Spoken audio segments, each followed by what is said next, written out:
सभी गीता प्रेमी साधकों को सादर प्रणाम के साथ जय श्री कृष्ण।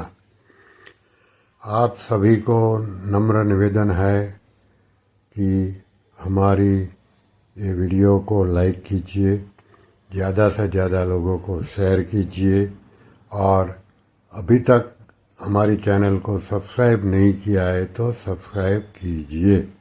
इससे हमें बहुत प्रोत्साहन मिलता है। अध्याय 4 श्लोक क्रमांक 5।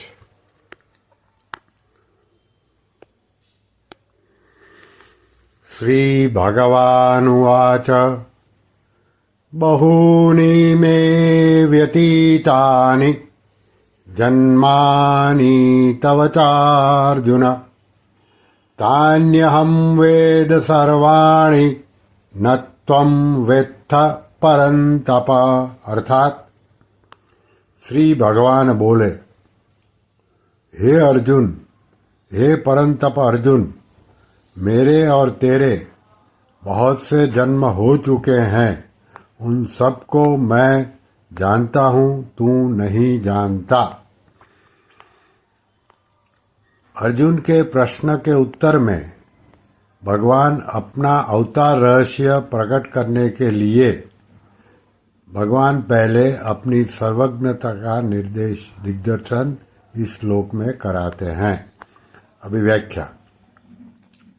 तीसरे श्लोक में भगवान ने अर्जुन को अपना भक्त और प्रिय सखा कहा था, इसलिए पीछे के श्लोक में अर्जुन अपने हृदय की बात निसंकोच होकर पूछते हैं। अर्जुन में भगवान के जन्म रहस्य को जानने की प्रबल जिज्ञासा उत्पन्न हुई है, इसलिए भगवान उनके सामने मित्रता के नाते अपने जन्म का रहस्य प्रकट कर देते हैं। यह नियम है कि श्रोता की प्रबल जिज्ञासा होने पर वक्ता अपने को छिपाकर नहीं रख सकता, इसलिए संत महात्मा भी अपने में विशेष श्रद्धा रखने वालों के सामने अपने आप को प्रकट कर देते हैं। जैसे रामचरितमानस में है, गुडहु तत्वन साधु दुरावहि आरत अधिकारी जह पावहि। इस श्लोक में है, बहुनी में व्यतीतानि जन्मानि तव चार्जुन। समय समय पर मेरे और तेरे बहुत से जन्म हो चुके हैं, परंतु मेरा जन्म और तरह का है जिसका वर्णन आगे 6ठे श्लोक में करेंगे, और तेरा यानी कि जीव का जन्म और तरह का है जिसका वर्णन 8वें अध्याय के 19वें और 13वें अध्याय के 21वें एवं 26वें श्लोक में करेंगे। तात्पर्य यह है कि मेरे और तेरे बहुत से जन्म होने पर भी वे अलग अलग प्रकार के हैं। दूसरे अध्याय के 12वें श्लोक में भगवान ने अर्जुन से कहा था कि मैं भगवान और तू तथा ये राजा लोग यानी कि जीव पहले नहीं थे और आगे नहीं रहेंगे, ऐसा नहीं है। तात्पर्य यह है कि भगवान और उनका अंश जीवात्मा दोनों ही अनादि और नित्य है। फिर है, तान्यहं वेद सर्वाणि। संसार में ऐसे जातिस्मर जीव भी होते हैं जिनको अपने पूर्व जन्मों का ज्ञान होता है। ऐसे महापुरुष युंजान योगी कहलाते हैं, जो साधना करके सिद्ध होते हैं। साधना में अभ्यास करते करते इनकी वृत्ति इतनी तेज हो जाती है कि वे जहाँ वृत्ति लगाते हैं वही का ज्ञान इनको हो जाता है। ऐसे योगी कुछ सीमा तक ही अपने पुराने जन्मों को जान सकते हैं, संपूर्ण जन्मों को नहीं।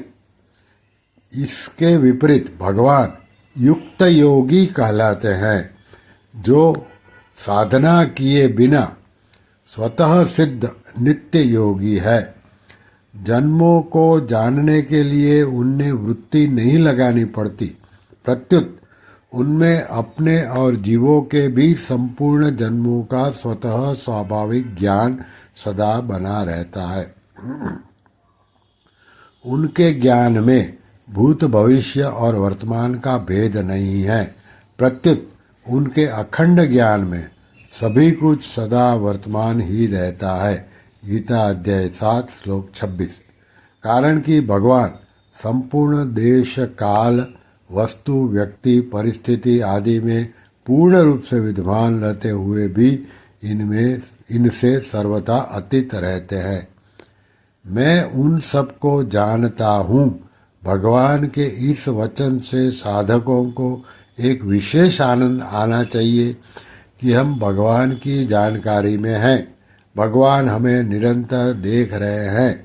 हम कैसे ही क्यों न हो पर है भगवान के ज्ञान में।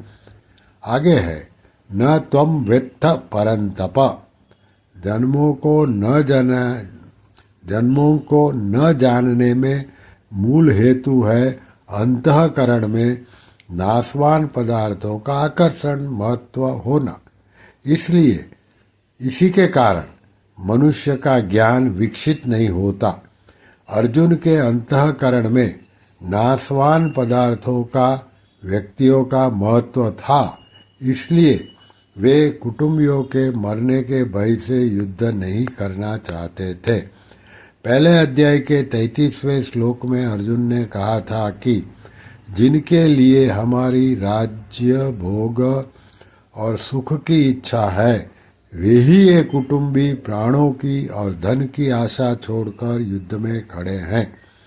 इससे सिद्ध होता है कि अर्जुन राज्य भोग और सुख चाहते थे, अतः नाशवान पदार्थों की कामना होने के कारण वे अपने पूर्व जन्मों को नहीं जानते थे।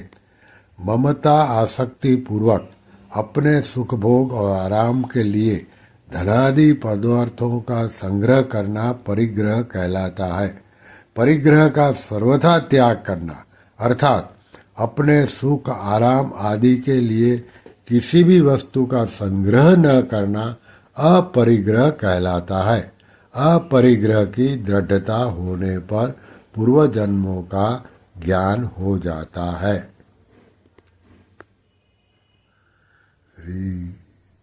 अपरिग्रहस्थैर्य जन्म कथनता संबोध। पातंजलि योग दर्शन 2:39। संसार क्रिया और पदार्थ सदैव परिवर्तनशील और असत है, अतः उसमें अभाव कमी होना निश्चित है। अभाव रूप संसार में संबंध जोड़ने के कारण मनुष्य को अपने में भी अभाव दिखने लग जाता है।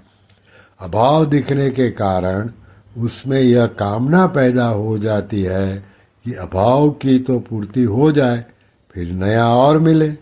इस कामना की पूर्ति में ही वह दिन रात लगा रहता है, परंतु कामना की पूर्ति होने वाली ही नहीं है।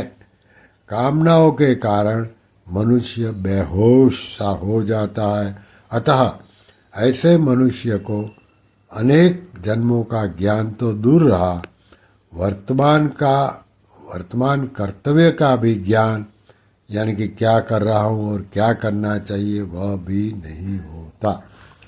श्री कृष्ण शरणम मम, श्री कृष्ण शरणम मम, श्री कृष्ण शरणम मम। ओम श्री कृष्णार्पणमस्तु।